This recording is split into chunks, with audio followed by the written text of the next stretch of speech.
I'm a much more brash individual. I've always swung a hammer, like even way back in like late middle school and stuff. I've always just been a very hands-on kind of person.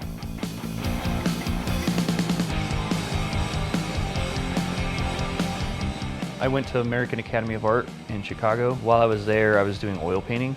And very quickly I realized it just wasn't my game. One of my professors, his name's Bobby Joe, he was like, hey, like, what are you gonna do now that you're leaving? I was like, I'm just gonna go grab a job and stay in Chicago and stuff for a while.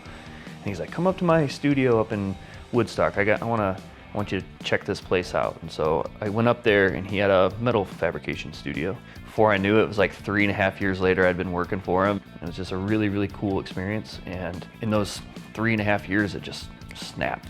Went by. I went back to school and finished up a Bachelor of Fine Arts degree down at Ball State and moved on to, by chance, Denver and started my studio out there. And it was a domino effect after that. My work it's like 50% functional and 50% sculptural.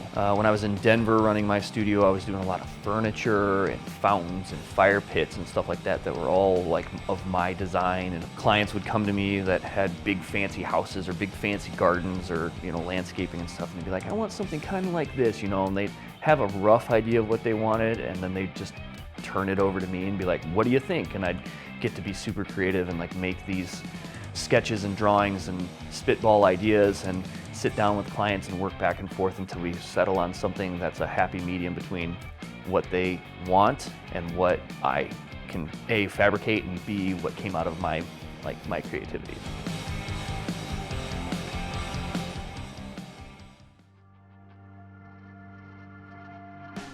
Well, like the beautiful thing about metal is like, say I cut a piece of metal here and then it's like I fit it all up, I'm like, dang it, it's like, I wish that was 2 inches longer. It's like, cool, get out the welder, zap. It's like, oh, now it is 2 inches longer.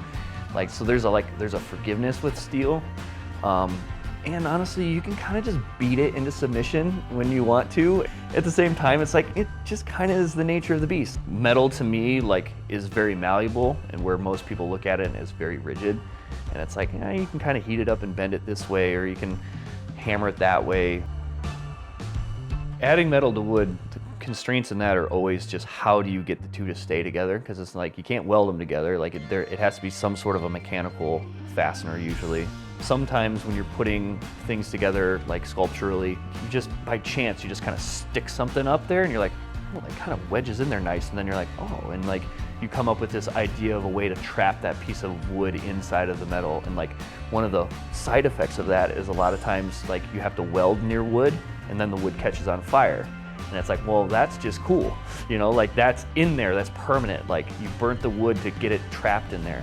And like, I think some people would look at that as a flaw, like in your craftsmanship, but I look at it as like, no, like that's a reaction to like that piece of wood being like incorporated in the sculpture. And it becomes a detail, you know, it's just like, if anybody comes up to that sculpture and they really look at it and they see that little charred spot in there, somebody that might not understand the welding process might ask somebody and be like, why is that burnt? And somebody else might be like, oh, it's because when he was welding here, it caught the wood on fire. And then that starts a whole conversation between those two people who I don't even know. And like, that's the beauty of art, right? It's always, art is meant to start conversations and bring people together, and like, boom, there, my art just did that. In any art in general, as you're working through a composition, you're setting things up and then you're stepping back and looking at them and you're judging that composition based on the normal parameters of aesthetics in art. All of those things you learned in art school, like they come into your own personal critique of your work. So it's a lot of back and forth with me when I'm building a sculpture. I recently did a sculpture for the South Shore Orchestra. It was a tabletop sculpture and I whipped that thing up in like an hour. And it was just a bunch of stuff out of my scrap bin, and I had the acetylene torch going with the rosebud on it, you know, heating stuff up and bending it around, and it just came to me. Like I worked through it, I stepped back a few times and looked at it and it was like, oop, then it was done. And I was like, oh, that thing was sweet. It was only an hour of my physical time, but it was like a lifetime of me having experienced critiques and metalwork and all these things that all culminated into that 1 hour's worth of physical effort to make this really cool thing. Art has been everything to me since as early as 1994, which is my first real sketchbook that I was like regularly drawing and dating. It's just been ingrained in me my whole life to just make and do art. Now it's more about like sharing it with other people. If they have an idea, to help them bring it to life. Community's everything, man. Just like having friends and acquaintances and stuff that are just as excited about art as I am.